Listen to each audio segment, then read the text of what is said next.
What's up, everybody, and welcome back to OpenStax Algebra and Trigonometry, Chapter 5, Section 5, Zeros of Polynomial Functions. Let's do it. So for the first question, it says, describe a use for the remainder theorem. So first of all, what is the remainder theorem? The remainder theorem states that if you divide a polynomial, let's say by a nice binomial of x minus 2, okay, the remainder that you get will be the same as finding the function value is sort of like the opposite of this. What zeroes this out? It would be the same as finding the function value of 2, right? So again, dividing by x minus 2, that remainder will be the same as the actual function value at f of 2 if the function is f. So there's your answer. Boom, done. What is the difference between rational and real zeros of a polynomial? So if we look at a graph of a polynomial, right? Let's say we're kind of going like this, and we got a few different zeros. We got a 0 here, we got a 0 here, and a 0 here. And these are x-intercepts, right? So let's pretend that this 0 here is nice and even on that -2, okay? Let's say this intercept is nice and clean at +1. And let's say this x-intercept happens to be at the, I'm just going to make this up, at the square root of 7, something like this. I'm just making it up. Okay, so a rational zero would be this one, right? Occurring exactly at -2. This one occurring exactly at 1 at rational numbers. However, this would not be a rational zero because square root of 7 is not a rational number. That's an irrational number. However, it is still a real zero because irrational numbers are still real numbers. By the way, these are, while they're rational zeros, they're also real zeros. So rational zeros fall under the umbrella of real zeros, just like rational numbers fall under the umbrella of real numbers. And just as an added explanation, just as you recall, a rational number is any number that can be represented as a fraction of two integers. So for example, -2, that's a nice -2/1. 1 is, of course, 1/1, but you know, if it's an integer, if it's a whole number, it's going to be rational. Another example would be 2/3. So just a quick recap on what rational numbers are. If synthetic division reveals a 0, why should we try that value again as a possible solution? So this would be in a case where there might be a 0 with a multiplicity of 2, 3, 4, basically any multiplicity greater than 1, because if it has a multiplicity greater than 1, then you could run that division again with that same binomial, with that same number if you're doing synthetic division, and you can further simplify the polynomial. So for example, if you're putting a 2 in the box and you run it through and you're like, wait, that might have, this x minus 2 might have a multiplicity of greater than 1, then whatever you get for the resulting polynomial, you run it again with 2. That's why. Boom, done. So here we're meant to use the remainder theorem to find the remainder when you divide this polynomial by this polynomial. Now, of course, we can use synthetic division, find the remainder, boom, we're good to go. But the remainder theorem also says that the remainder is the same as plugging in the opposite of this value, which would basically what is zeroing out this binomial, which would be -3. So if I plug in -3 like so for x and evaluate, I'll get the remainder for when I divide by x plus 3. Okay, so now I just replaced every instance of x with -3, and now we can evaluate this. -3 to the third is -27 times 3 is -81. -3 squared is +9 times 2, with the negative, is -18. And then we have -3 and -4. -81 minus 18 is -99, -3 is -102, -4 is -106. Now, just to show you, just for fun, if I ran the synthetic division, I'd have 3, -2, 1, and -4 for my coefficients. And let's see what we get for our remainder. We should get this if we've done it correctly. So we drop the 3. 3 times -3 is -9, plus -2 is -11. -11 times -3 is +33, plus 1 is 34. 34 times -3 is -102. And just as we should, according to the remainder theorem, we get a remainder of -106, which is equivalent to plugging in -3 and evaluating for the function as we got -106. There's your answer. Done. For this one, to find the remainder when we divide this polynomial by this polynomial, the remainder theorem says it's the same as plugging in the opposite of this value here, which is 4. So if we were to find f of 4, meaning plug 4 in for every instance of x up here, that would be the same as the remainder. So now we got -3 times 4 squared plus 6 times 4 plus 24. So that's 4 squared is 16 times -3 is -48. Plus 6 times 4 is 24, plus another 24. Well, look at that. they're all going to add together, and that's going to zero out. So there is the remainder. Now, we can double check this by actually running through the synthetic division by taking the opposite of that, which is 4, throwing it in the box, and then putting in the coefficients, -3 for x squared, 6 for x, and then 24.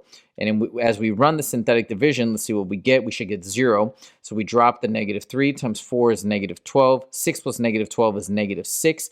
Again, times 4 is -24. We add those together, and we get a remainder of 0 as we predicted. Boom, done.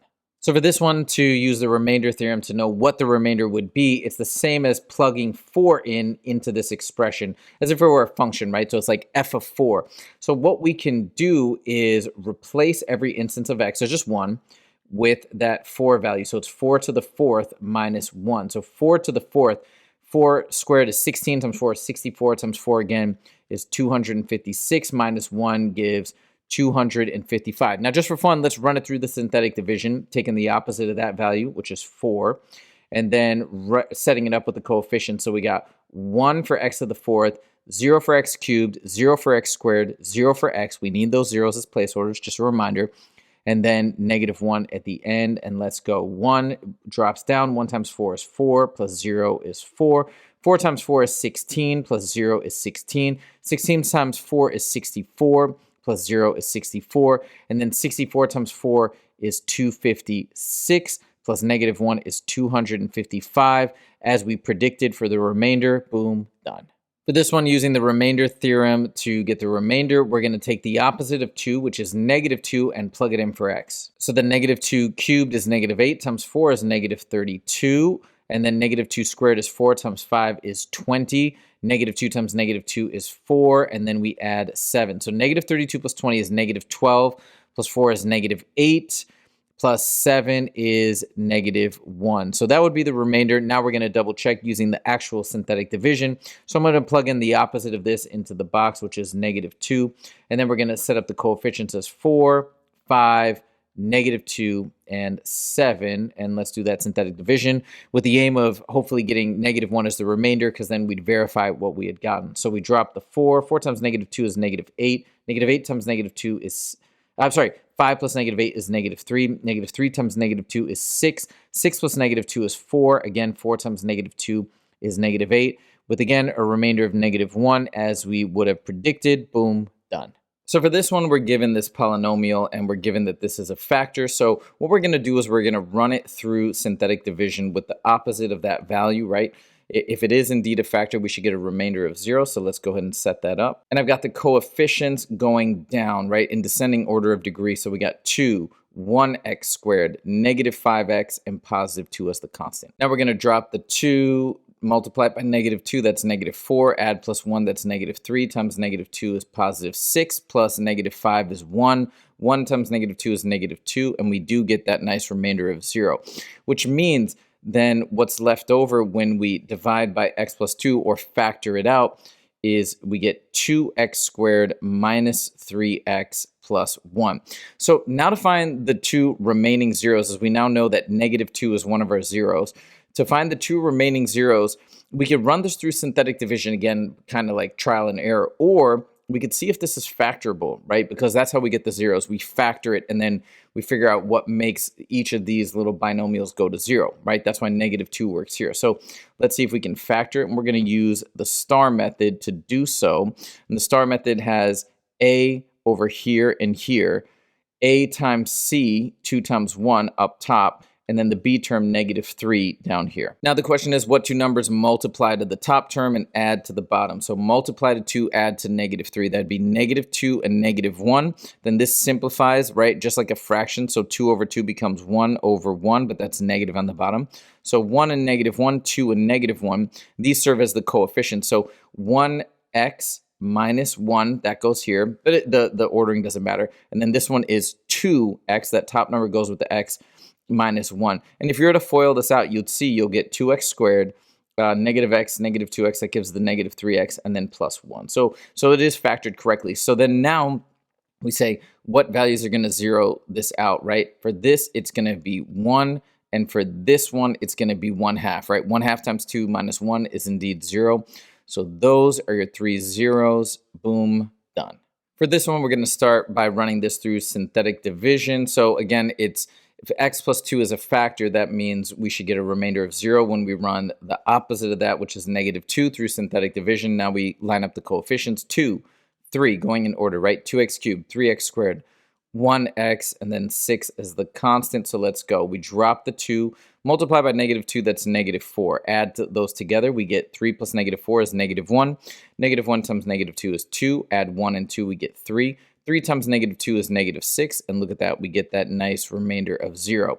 Now we've got 2x squared minus 1x plus 3. Now we get to this point, we're going to see if this is indeed factorable by using the star method. So we got 2 as our a, so that goes 2 and 2. A times c, 2 times 3, which is 6, goes up top, and then -1 goes on the bottom. So the question is, what two numbers multiply to +6 and add to -1? Well, the thing is, there's not really anything that does that, right?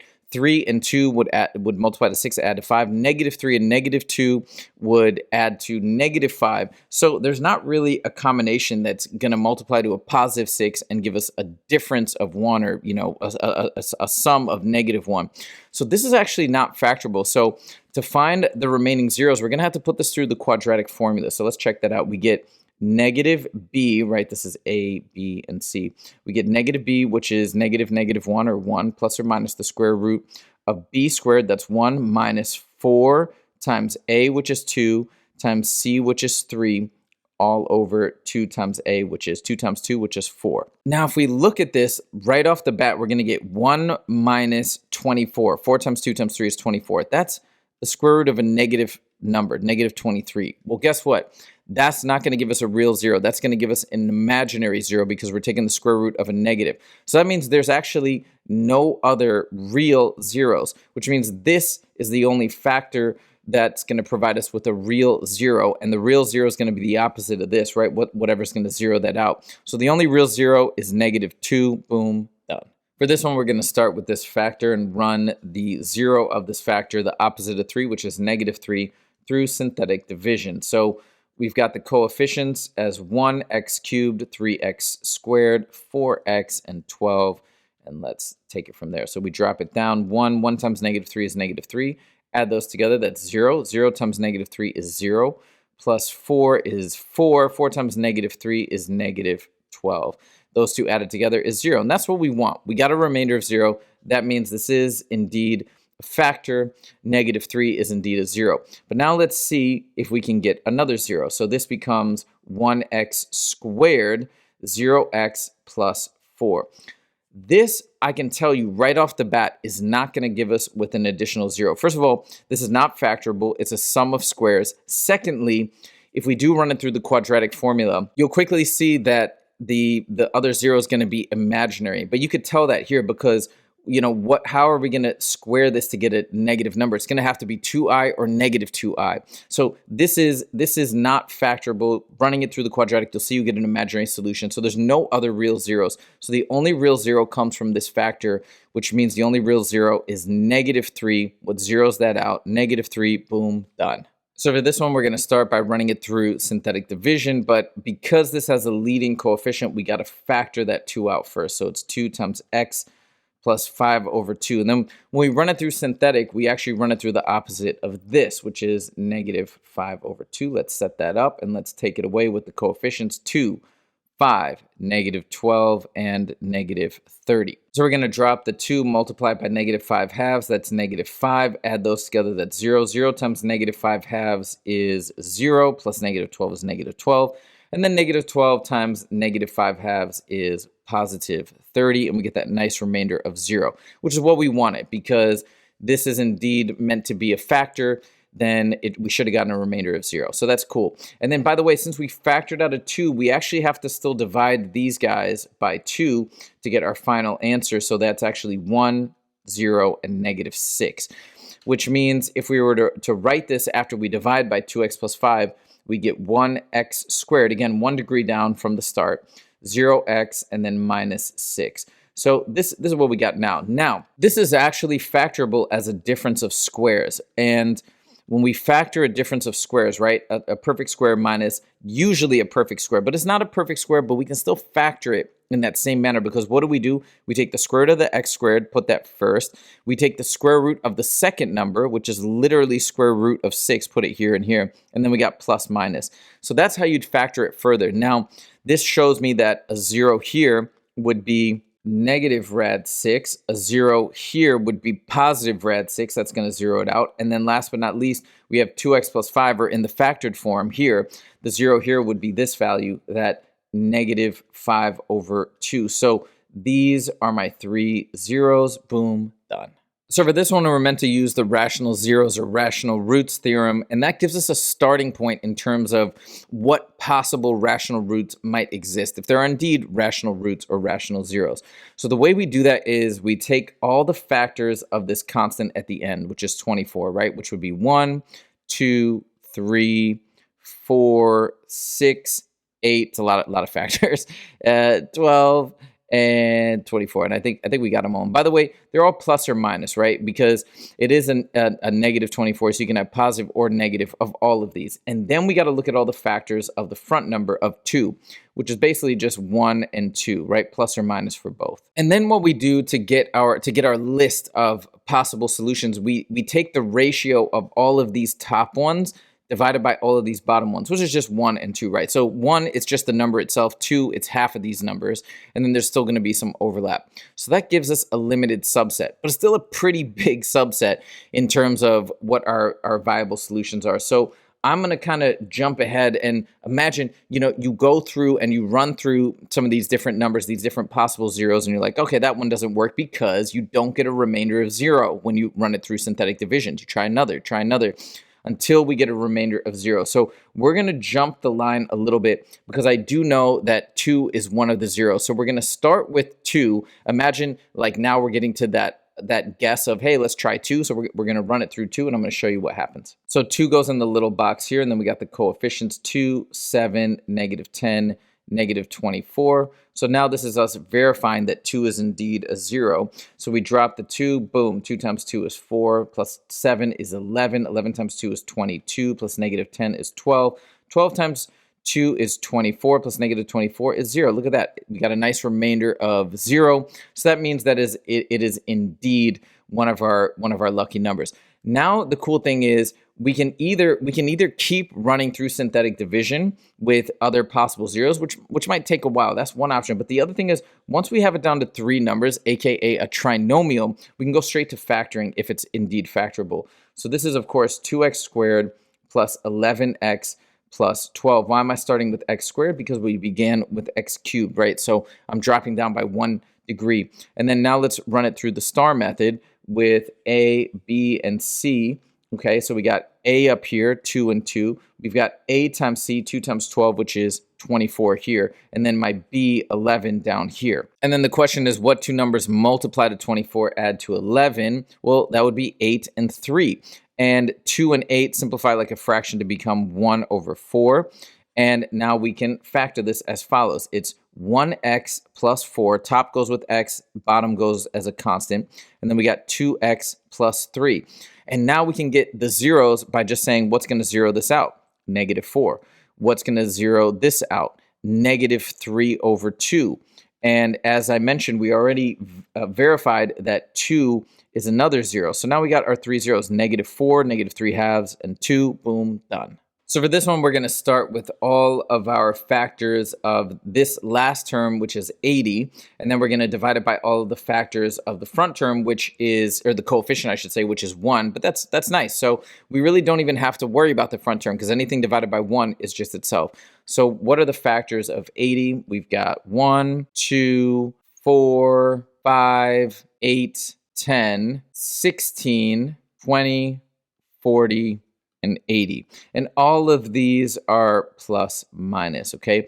And so this is a good starting point. We can start running through these different options. And in general, I do like to start with 1 and negative 1 when I'm plugging and chugging and trying different values. So we can kind of run through those. But what I'm going to show you is we're gonna jump the line a little bit so you don't have to see the examples of the ones that don't work. And by the way, you know they don't work when you run them through synthetic division and you get a remainder that is not 0. We're going to imagine we tried 1, -1, 2, -2, and we're going to go in with 4. So let's give 4 a shot here. And we've got the coefficients of x cubed, which are 1, 5x squared, -16x, and -80. And let's see what we get here. Let's see if we get that remainder of 0. So we're going to drop the 1. 1 times 4 is 4, plus 5 is 9.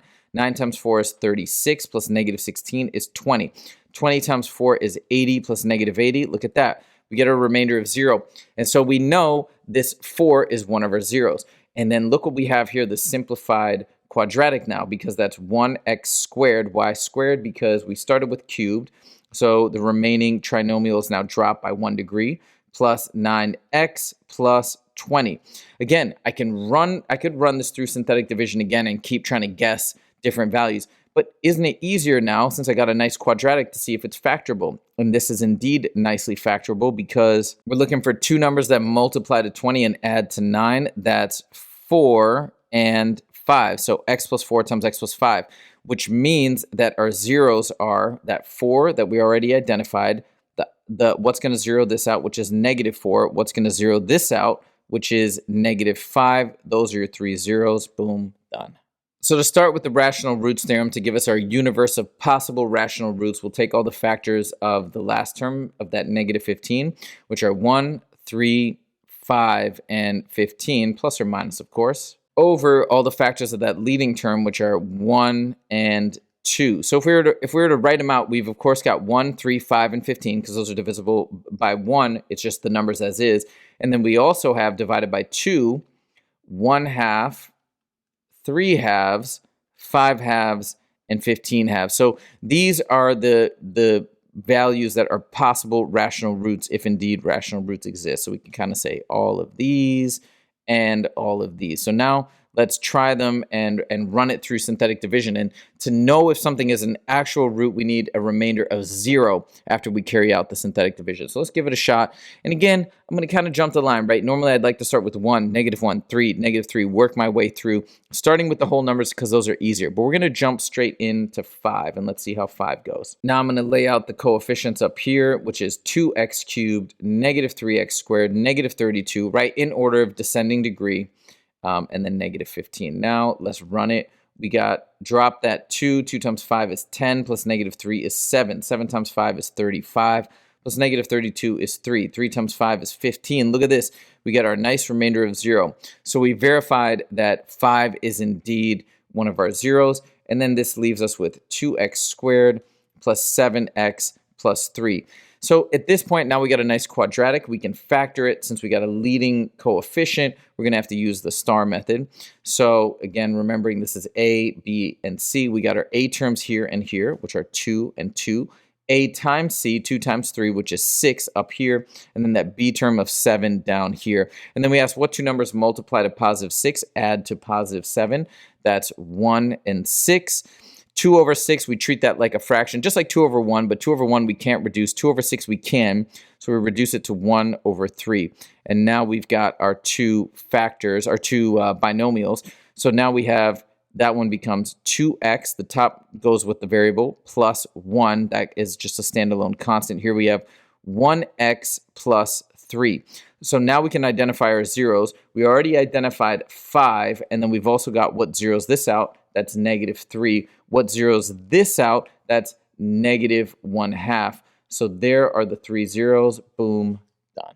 So for this one, we got the roots of, the factors of 1, which is just plus or minus 1. And for 2, we have plus or minus 2 and plus or minus 1. So the rational roots theorem says we take all the factors of this divided by the factors of these, and we've got our different options. Well, it's pretty straightforward here because we just got one option here and 2 here. Technically 2 and 4 if you include the plus or minus. But then so we have 1 over 1, which gives me possible rational roots of 1, and then 1 over 2, which gives me possible rational roots of 1/2 plus or minus. So let's start running it through, and we're gonna go ahead and plug and chug with 1/2 first. And and again, if you're trying this and you're trying 1 first, and you're trying -1, etc., you'll know that they're not correct because you get a non-zero remainder, and that means it's not a factor, right? It's not leading to something that's going to provide you with a 0. So that's how you know. We're going to start with 1/2. Hint, hint, it's going to work, but just so you don't have to see me go through the different iterations. So we throw 1/2 in the box, we get the coefficients 2, -3, -1, +1. Now let's run it. Drop the 2. 2 times 1/2 is 1, plus -3 is -2. -2 times 1/2 is -1. -1 plus -1 is -2. -2 times 1/2 is -1. Look at that. We get that nice remainder of 0. So now we're left with 2x squared minus 2x minus 2. Now, ideally, if this is factorable, we would run it through the star method because we have a leading coefficient. Actually, you could even factor 2 out here. You could factor 2 out like this and make it x squared minus x minus 1. So now if you look at this, you could probably pretty quickly recognize that this is actually not factorable, because if you were to factor it, you'd be like, what two numbers multiply to -1 and add to -1? It doesn't exist, right? There's not two numbers. You have 1 and -1 would multiply to -1, but you add them together, it goes to 0. This is not factorable. So to get the remaining zeros other than 1/2, we need the quadratic formula, where this is a, b, and c. So we got -b, since b is -1, it's +1, plus or minus the square root of b squared, which is 1, minus 4 times a, which is 1, right? That's the coefficient of x squared. And then c is -1, all over 2 times a. A is 1 here, after I factored the 2 out, of course. So that's 2 times 1 is 2. So it simplifies to 1 plus or minus, and then these two negatives cancel out. So 4 times 1 is 4. 1 plus 4 is 5 over 2. So now we have our 3 zeros here. We've got 1/2, which we already identified.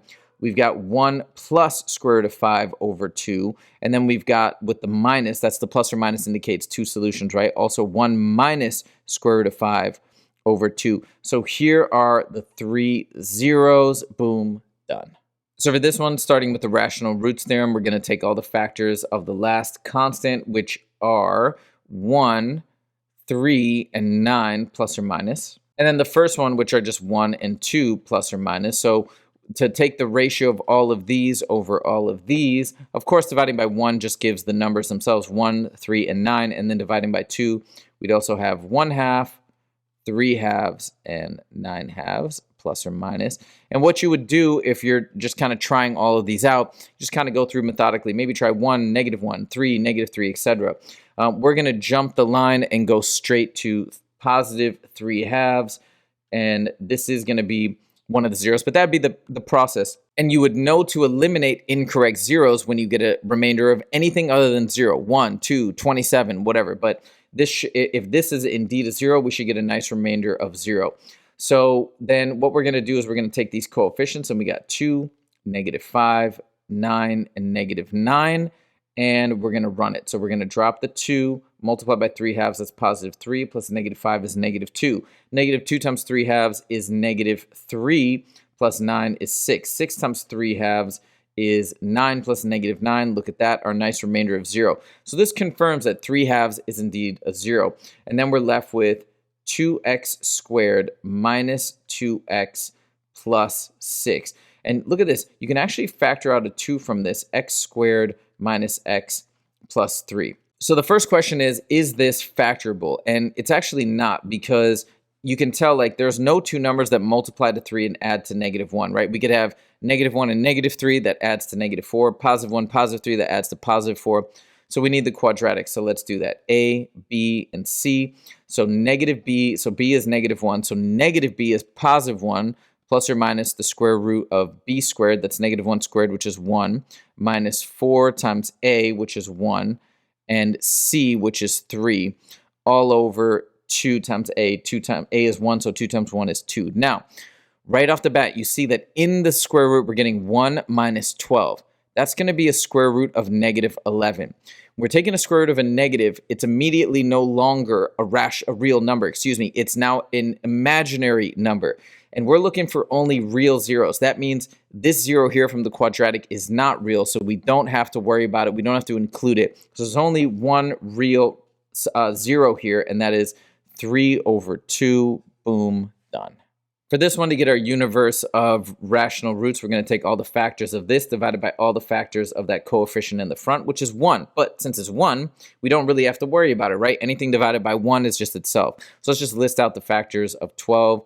So that's 1, 2, 3, 4, 6, and 12, all of these plus or minus. So I'm going to start off by, usually trying 1, then -1, 2, then -2.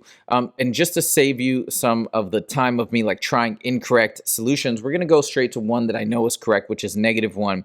And the key is to verify that it is correct, or the way you'll know that it's correct is when you run it through synthetic division, you get a remainder of 0. Okay, so let's start with -1 here, and this is a 4th degree, just remember that. So now we list the coefficients in descending order: 1, -2, and when I say descending order, I mean descending order of degree: 4th degree, 3rd degree, 2nd degree, -7, 1st degree, 8, and then 12. And let's run it and let's see if this is indeed a 0. Drop the 1. 1 times -1 is -1. -2 plus -1 is -3. -3 times -1 is 3. Plus -7 is -4. -4 times -1 is +4. Plus 8 is 12. 12 times -1 is -12. 12 plus -12 is 0. Look at that. It is indeed a 0.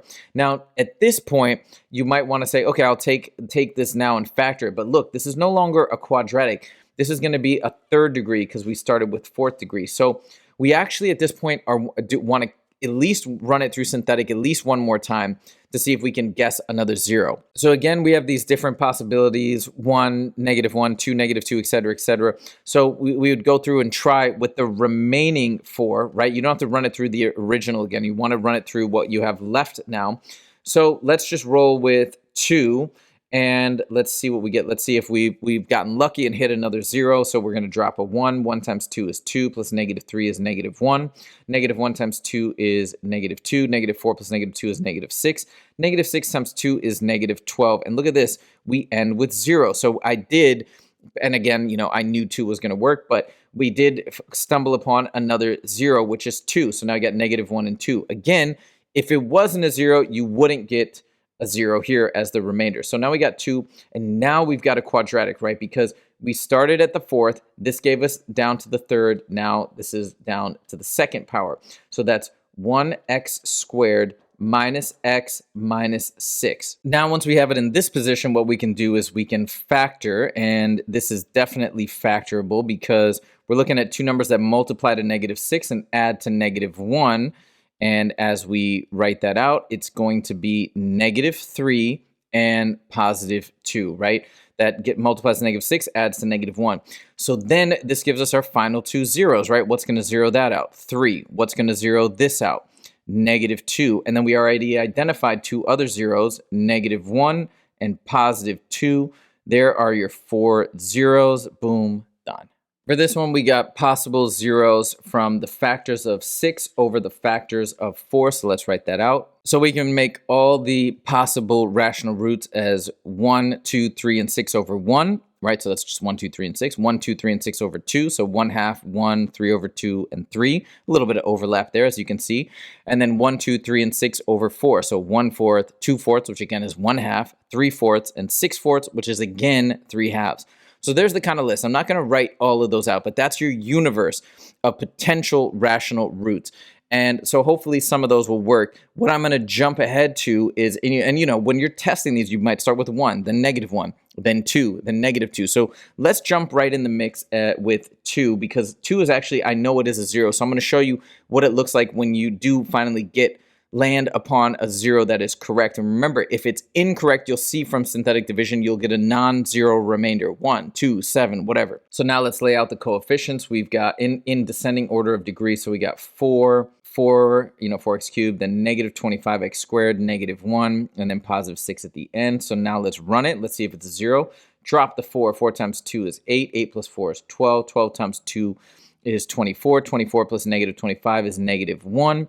-1 times 2 is -2. -2 plus -1 is -3. -3 times 2 is -6. 6 plus -6, 0, verified as a 0. Now, because we still have 4 terms here, it's not something that we can easily factor. So we're going to want to run it one more time through synthetic division. So you're going to have to go back to the drawing board and try more zeros out, right? Maybe then try -2, then try 3, then try -3. So we're going to jump straight to -3. And notice how I'm continuing it with what we have here. I'm not going back to the original.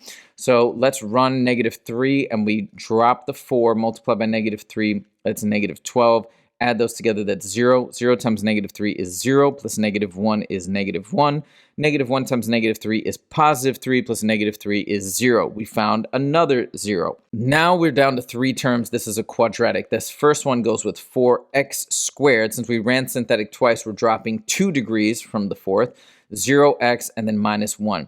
And this is beautiful because look at this. This is a difference of squares. We know how to factor a difference of squares. It's 2x plus 1, right? The square root of each added together times 2x minus 1, the square root of each, and then with the subtraction in the middle. And then what zeros this out? That's going to be -1/2. What zeros this out? That's going to be +1/2. And then we already have the 2 and the -3. So we got it. These are the 4 zeros right here. Boom, done. For this one, we're going to start by figuring out what all the possible rational roots are by the factors of this over the factors of that coefficient, which is 1. So we don't even have to really worry about it. Anything divided by 1 is itself. So what are the factors of 5? It's just 5 and 1, right? Plus or minus for both. There's only 4 options, so let's give it a go. So here I'm going to start out the gate with -1. Again, you can go in any order. You can start with 5, -5, whatever. And you're going to know that something is incorrect when you run it through synthetic and you don't get a remainder of 0. So we're going to put in the coefficients 1, 2, -4, -10, and -5. Let's see what we get here. So we got drop the 1. 1 times -1 is -1. 2 plus -1 is 1. 1 times -1 is -1 plus -4, -5. -5 times -1 is 5 plus -10 is -5. -5 times -1 is +5 plus -5. Look at that. We get that beautiful remainder of 0.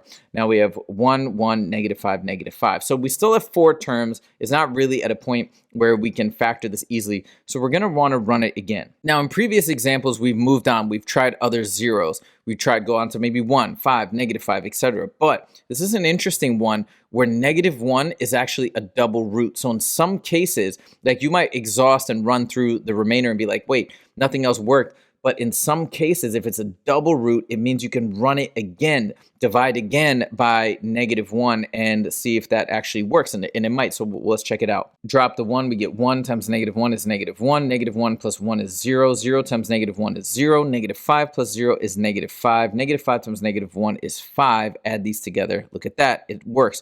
So we've identified that -1 is indeed a double root. Now we've got it down to just x squared, right? We're dropping 2 degrees because we've run it twice, plus 0x minus 5. And again, this is kind of like a difference of squares. Like this isn't a perfect square, but you can still factor it like a difference of squares, where you take the square root of each, x, square root of x squared, and square root of 5, right? That's literally the square root of that.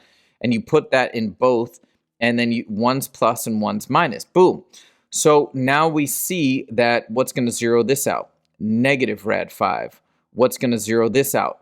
+rad5. And then we already got our other 2 zeros, -1 and -1. Again, you could say -1 with a multiplicity of 2. Now these would be the zeros. Boom, done.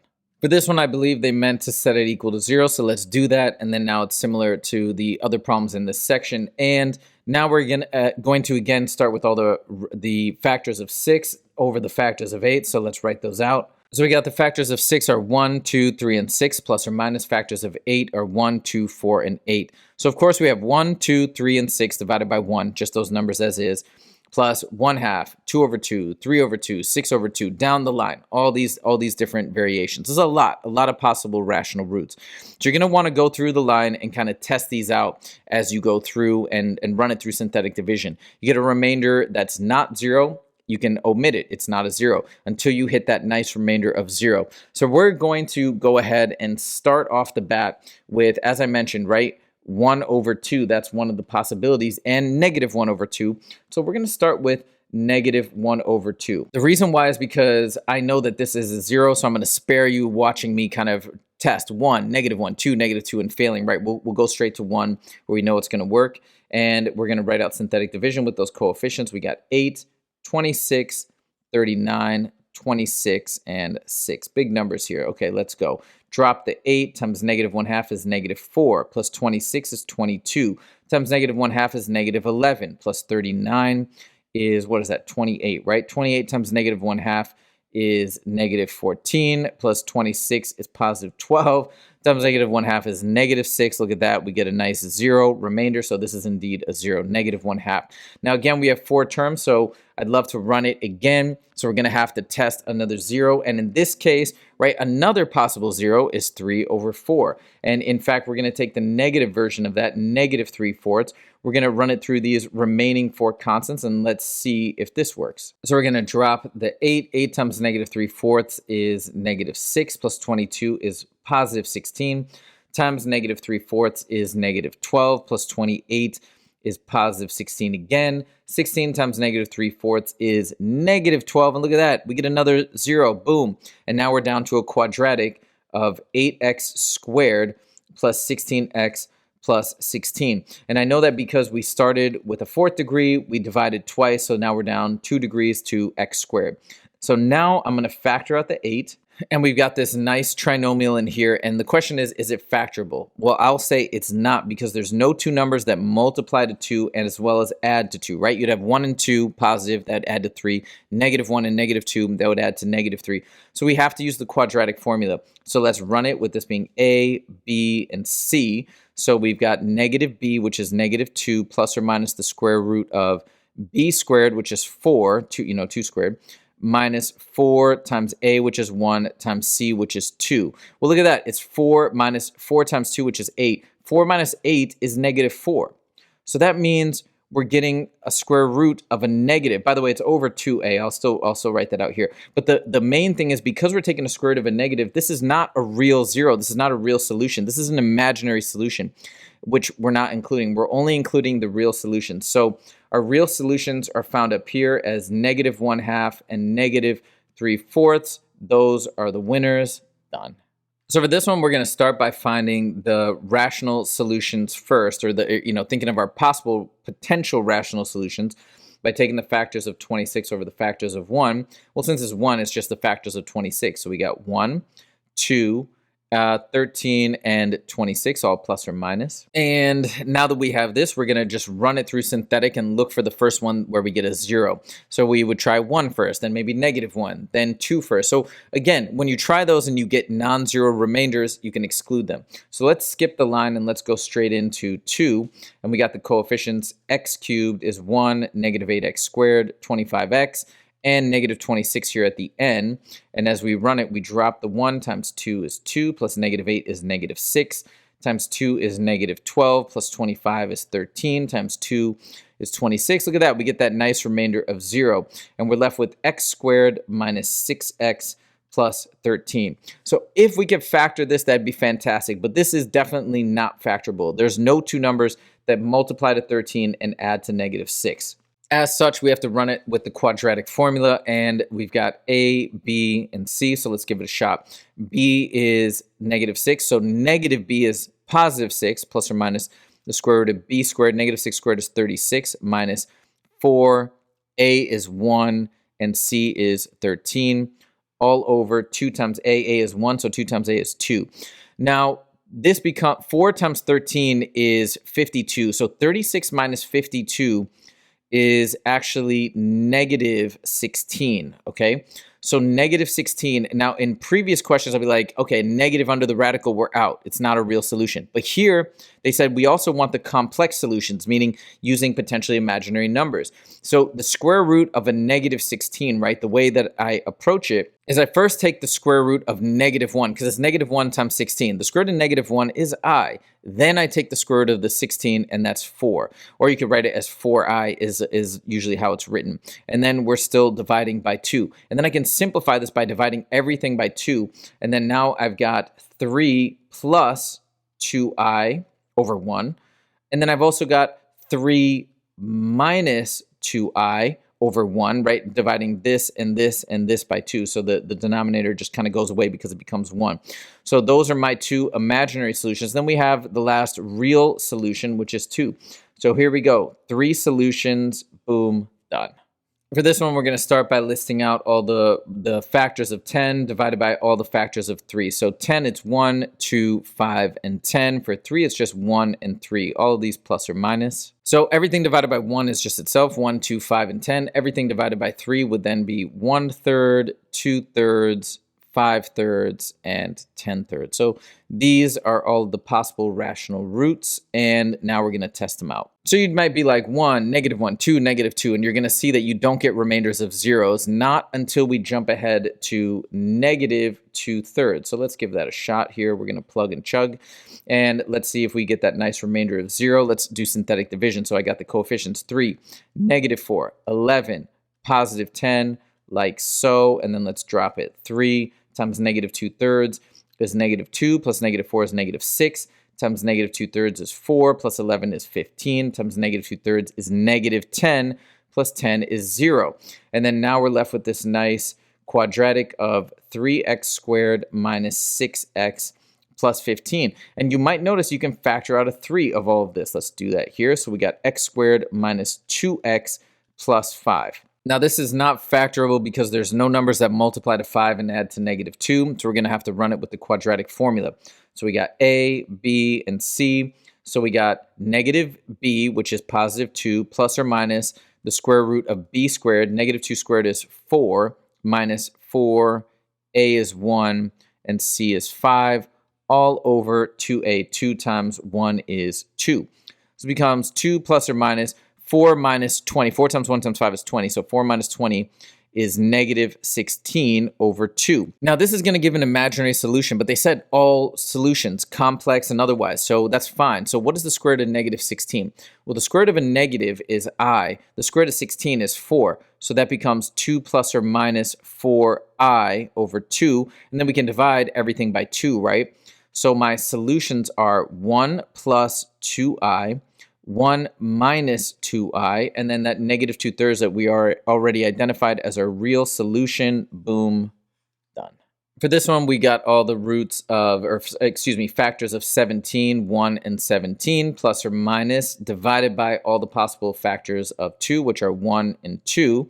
So basically, divided by 1, we just have 1 and 17. And divided by 2, we also have 1/2 and 17/2, plus or minus. So we'd want to run through all of these options up here in synthetic division. 1, -1, 17, -17, etc. We're going to jump ahead to the one that I know works, which is -1/2. Again, you'll know it doesn't work or it's incorrect when you get a remainder of anything that's not 0 after synthetic division. So here, we're going to take the coefficients 2, -3, 32, and 17, and let's run it. Drop the 2. 2 times -1/2 is -1, plus -3 is -4.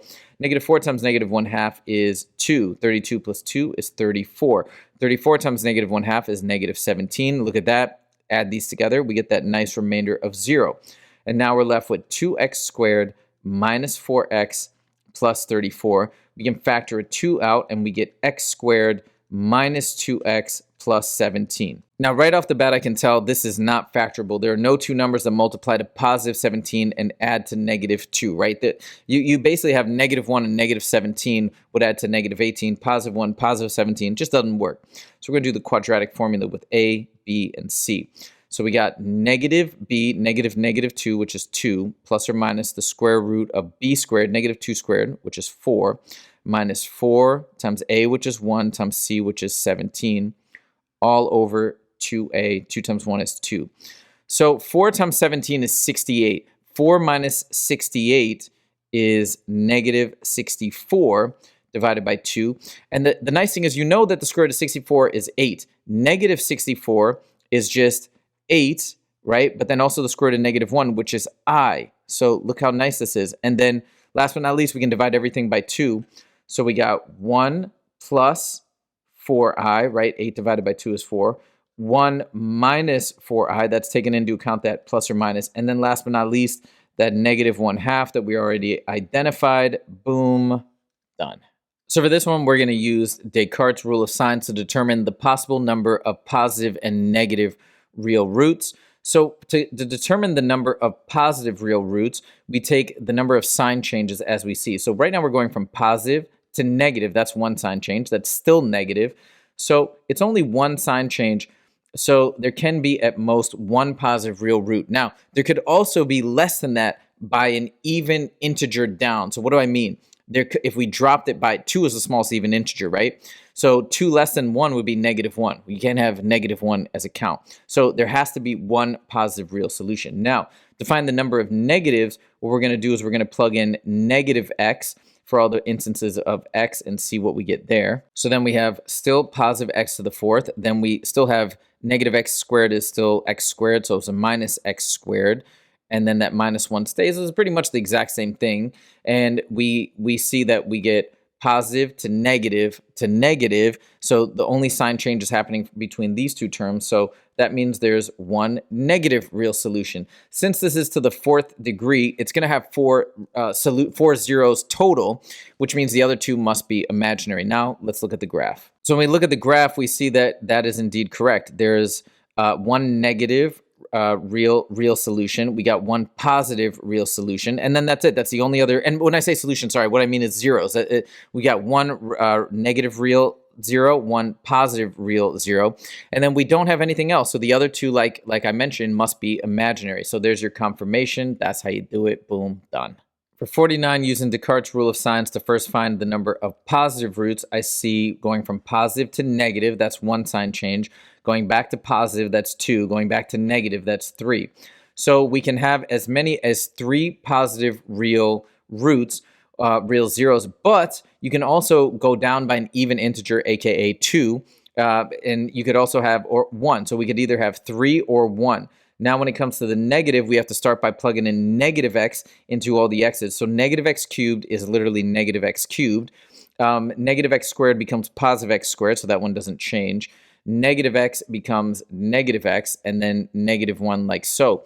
And now how many sign changes do we have? We don't have any, because every term is negative, negative, negative. So since there are no sign changes in f of negative x, we have 0 negative.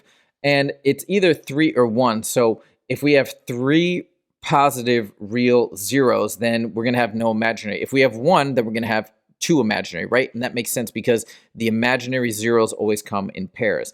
So now let's look at the graph and we're going to confirm. So when we look at the graph, we see indeed it only has one real solution. So when we said 3 or 1, the 1 was actually correct, and then the other 2 must be imaginary. And also, there's no negative zeros, right, in this one. So that's all confirmed. Boom, done. Again, using Descartes' rule of signs, what we're doing is we're seeing the sign changes to figure out if there's any potential positive real solutions. It's positive, positive, positive, positive. Well, guess what? That means there's no sign changes, so there's no positive real solutions. Now when we plug in negative x, right, we're taking f of negative x. Plug in negative x there, we get negative 2x cubed, right? Negative x cubed is negative x cubed. Negative x squared is just positive x squared, so that one stays as positive. That one becomes negative 200x, and then positive 300. So how many sign changes? We go from negative to positive, so that's 1. Positive to negative, that's 2. Negative to positive, that's 3. So we can have either 3 or, again, going down by 2, 1. So we can have 3 negative real solutions or 1 negative real solution. Now let's check the graph and we'll see what we got. So here, when we look at the graph of the function, after I kind of adjusted the scaling a little bit, you can see that it does have 3 real zeros, and they're all negative, just like we predicted. It said we either have 1 or 3. Well, it looks like we have 3 real zeros, -10, -6, and -2.5. Boom, done. First, looking at the number of possible positive real solutions, let's see how many times there's a sign change. So we go positive to negative, that's 1. Stays negative, goes back to positive, that's 2, stays positive. So we can either have 2 or, going down by 2, 0. So it's either 2 positive real solutions or zeros, or 0 zeros, right? Now for the negative, we got to find f of negative x. When we plug in negative x to the 4th power, that becomes positive again, so that stays positive. Plug it in here, that negative x cubed is x cubed, but negative, so that will flip that to a positive. This one will stay the same, right? Negative x squared becomes positive x squared, so that stays. Then that's negative 5x, and then positive 3. So for the possible number of negative real solutions, we have positive, positive, negative. That's the first sign change, so that's 1, stays negative, and then goes back to positive. So again, it could be 2 or 0 as well. So now let's take a look at the graph in Desmos. So for this one, when we graph it out, you'll see, look, check it out. We get 1, 2 negative real solutions, and we get 1, 2 positive real solutions. So that's actually what we predicted, right? Could it be 2 or 0 for both? Well, looks like we got 2 and 2, boom, done. For this one, for the possible positive real solutions, we've got positive to negative, that's one sign change, negative back to positive, so that's 2. So we could have 2, or dropping it down by 2, we could have 0. Again, it can only go down in those even increments by 2. So we could have 2 or 0. Then for negative, we're going to find f of negative x, which is negative x to the fourth is just positive x to the fourth, so that stays the same. Negative x squared is just positive x squared, so that stays the same. And then 11. So it's the exact same thing pretty much.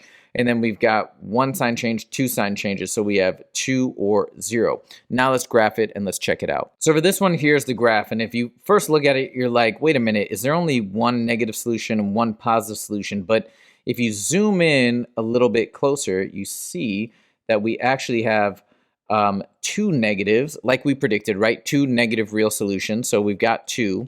And then over here, if we zoom in on the positive side, again, we have 1 occurring at 1. And then right here at this irrational, I assume it's irrational.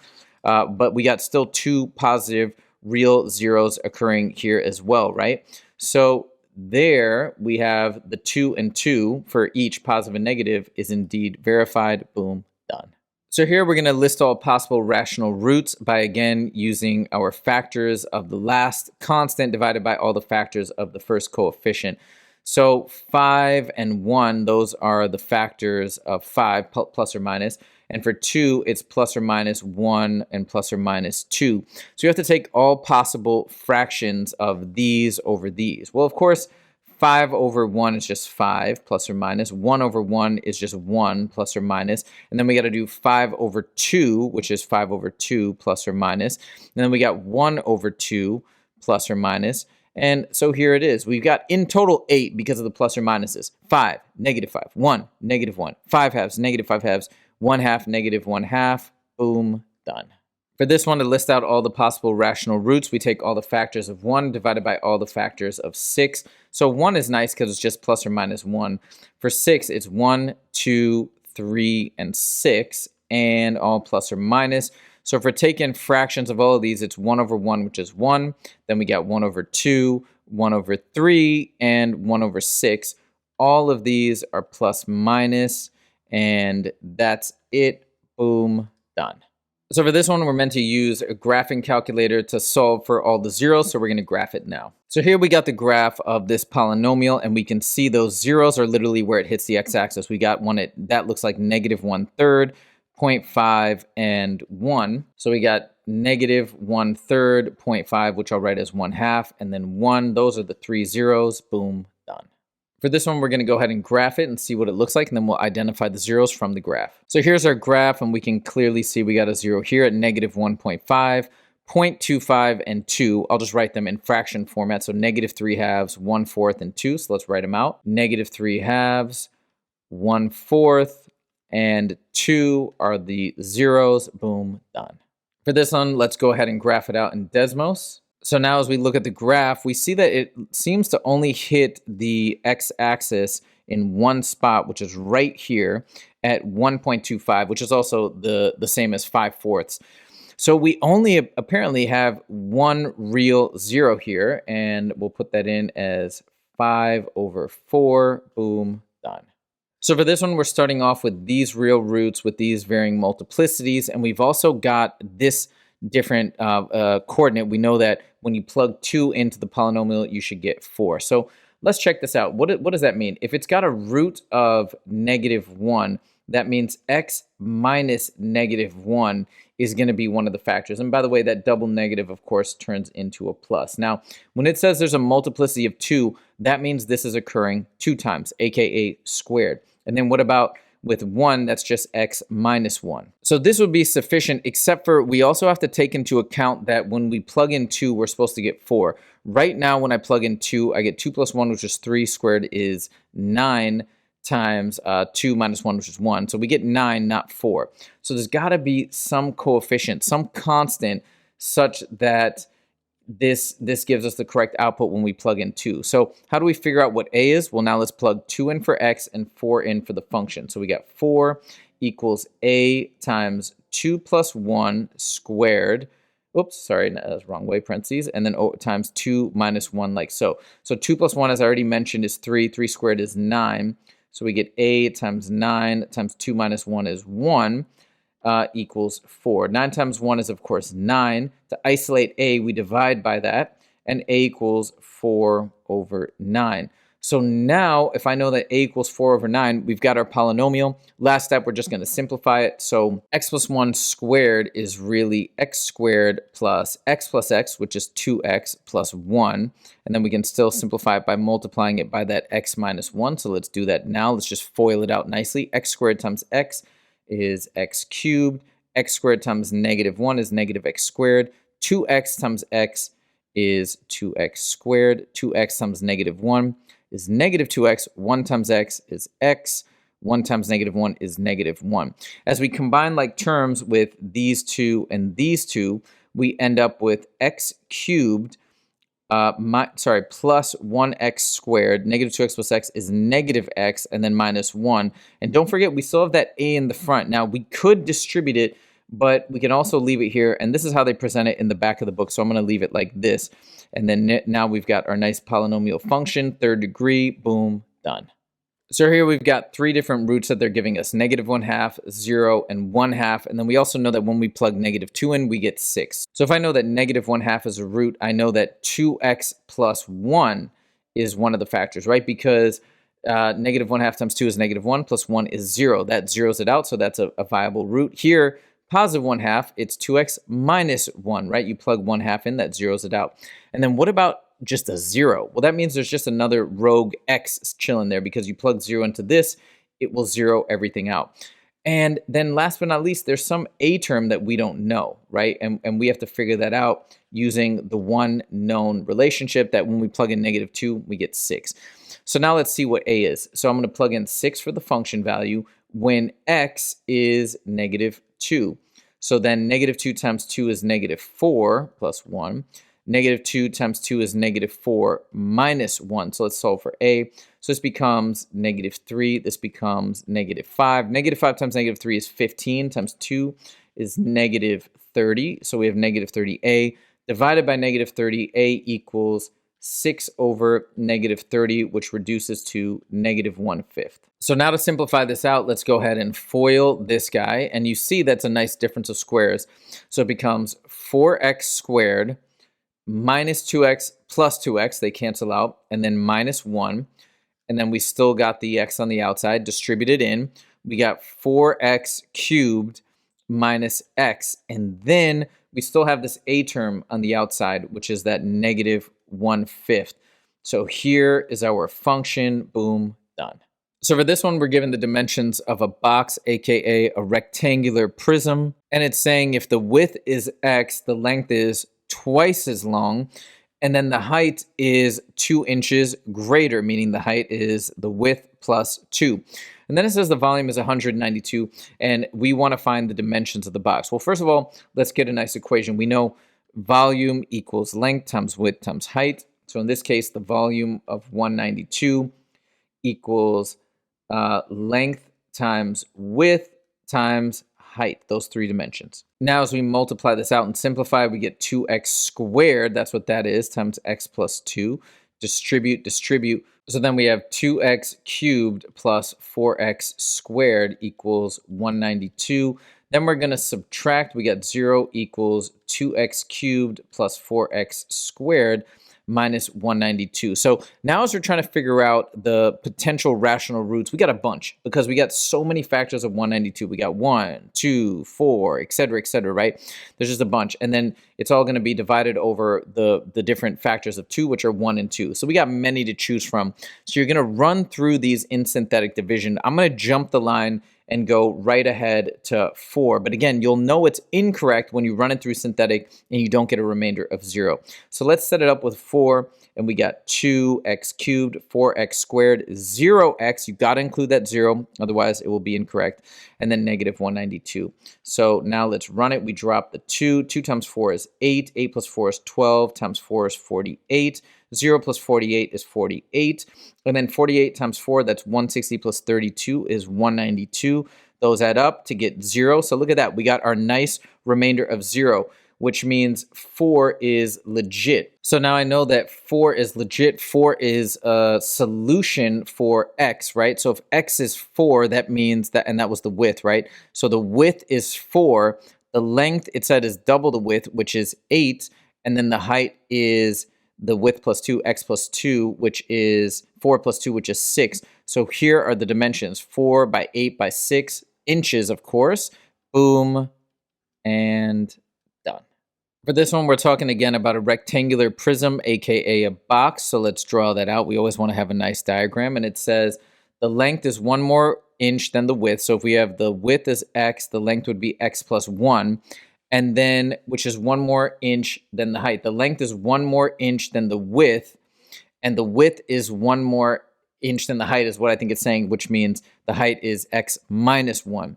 And then the volume is this crazy number, so let's represent that because we know that volume equals length times width times height. So we got 86.625 equals x times x minus 1 times x plus 1. So as we simplify this, x minus 1 times x plus 1, that is going to give us a nice difference of squares of x squared minus 1, and then we distribute, and we get x cubed minus x.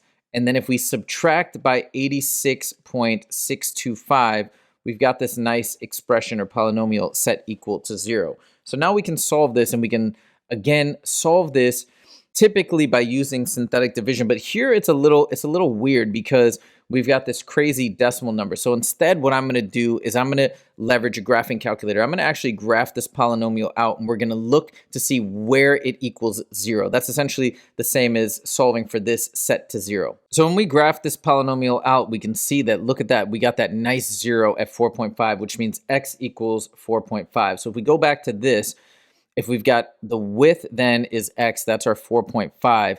That means the length is 1 plus that, which is 5.5. And last but not least, the height is 4.5 minus 1, which is 3.5. And these are all in inches. So inches, inches, inches, boom, done. So for this one, once again, we got a nice rectangular prism, aka a box. So let's draw that out. And then it says the length is 3 inches more than the width. So if that's the width, this is the length. And it says the width is 2 inches more than the height. So if this is 2 inches more than the height is x minus 2. And then now it says the volume is 120, so we got enough for an equation. And I know the volume equals this times this times this because I know that volume equals length times width times height. Okay, now let's simplify. I like to actually usually FOIL these first, and then I distribute the x at the end. So we get x squared, 3x plus negative 2x is just x, and then negative 2 times 3 is negative 6. And then you distribute that x, and we get 120 equals x cubed plus x squared minus 6x. Last but not least, set it equal to 0. X cubed plus x squared minus 6x minus 120. Now, we can again use our nice rational roots theorem here to solve for this. We could also look at this on a graph and graph this polynomial and kind of identify that nice 0. So just going with the rational roots theorem, it's going to be a lot because we have 1, 2, 3, so many different possible factors of this that we'd have to run through and try. So I'm going to actually show you the graph, and we're going to be able to pinpoint it. And then I'll run that 0 through synthetic division just so we can verify algebraically that is correct. So here it looks like we got that nice 0 at 5. So let's run it. We've got 5 in our little box. Then we got the coefficients 1, 1x squared, negative 6, negative 120. Let's see if it works. So we drop the 1. 1 times 5 is 5, plus 1 is 6. 6 times 5 is 30, plus negative 6 is 24, times 5 is positive 120. Look at that. It is a nice 0. It is a nice solution. That means the width is the x, which is 5. The length is x plus 3, which is 8. And the height is 5 minus 2, which is 3. And these values are all in inches. So there you go. Boom. Done. So for this one, we've got a circular cylinder, as they're mentioning. I'm going to draw out a quick diagram. And it says the volume is 72 pi, and it says the height is 1 less than half of the radius. So if we have the radius as x, the height is 1 less than half the radius. So 1 less than half, like that, okay? And now this is pretty cool because we can set up using the formula for the volume of a cylinder, which is volume equals pi r squared times height, okay? So we know the volume is 72 pi, and we know that the radius, we're calling it x, so that's just x squared, and the height is 1/2 x minus 1. So now we get a nice equation, and we can solve for x. First, divide by pi. Let's kill that. Then we got 72 equals, as we distribute this, we get 1/2 x cubed minus x squared. Just to make the numbers easier, I can double everything. I can make it 144 equals 2 times 1/2 is 1. That's x cubed. Minus 2x squared. And then last but not least, we'll set this equal to 0. X cubed minus 2x squared minus 144. And we can solve for this now using synthetic division, the rational roots theorem, taking all the factors of 144 divided by all the factors of 1.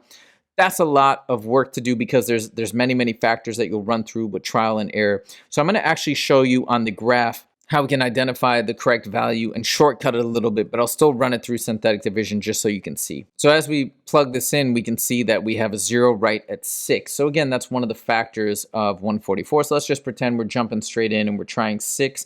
And let's put the coefficients here of 1, negative 2x squared, 0x, and negative 144. So if this is correct, we should get a nice remainder of 0. Drop the 1. 1 times 6 is 6, plus negative 2 is 4. 4 times 6 is 24, plus 0 is 24 times 6. Look at that. Positive 144, we get a remainder of 0. That means 6 is correct for x. So the radius is therefore x, which is 6, and then the height is 1/2 times 6, which is 3, minus 1, which is 2. And both of these are in meters, boom, done. So for this one, once again, we're talking about a cylinder, a right cylinder. So let's draw that out. And then it says the radius and the height differ by 2 meters. The height is greater, okay? So if we've got a radius of x, it said the height is greater, and meaning if it differs by 2, it's x plus 2 for the height, right? And then it says the volume is this. So we got a crazy number there, but that's okay. And again, remember that volume of a right cylinder is pi r squared times the height. Okay, so let's plug and chug. So we got the volume is 28.125 pi equals pi times the radius, which we called x squared. So it's just x squared times the height, which is x plus 2. Now we can simplify it by dividing by pi. And then we've got 28.125 equals, as we distribute, x cubed plus 2x squared. And we're going to subtract by this crazy number 28.125, which gives us 0 equals x cubed plus 2x squared minus 28.125. So this is a tricky thing because we've got a non-integer at the end there.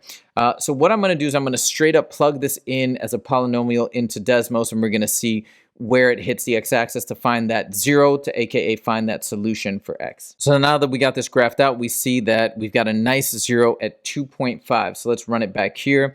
So that means that the x value, aka the radius, is 2.5, and we're talking about meters. That means the height is 2 more than that, so the height is 4.5 meters. So there are your dimensions. Boom, done. I hope you guys enjoyed this video, and if you did, please click that like button. And if you want to see more from the Scalar Learning channel, make sure to click subscribe. Thank you guys so much for joining, and I'll see you in the next video. Take it easy.